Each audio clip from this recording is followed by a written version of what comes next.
So my name is Thomas MacGown. I completed Auto 1 last year and I'm about to complete Auto 2. I've been working at Dupont Service Center for almost a year now. My boss, David Dupont, he's given me a lot of good opportunities, and working there I've learned a lot. It's very helpful taking the things I've learned in the classroom and taking it to work, and I've learned tremendously.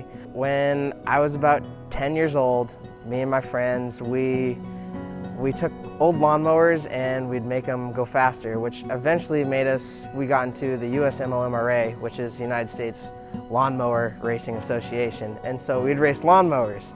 And so we'd go all crazy and go all out, and we'd make lawnmowers go right around 60 miles an hour. And then when I turned about 14 and a half, I got my truck, which is a 97 Ford Ranger with 380,000 miles on it. And from there, I just fell in love with working on cars and trucks, and now I'm here. And yeah, I'm looking forward to my future in the automotive career.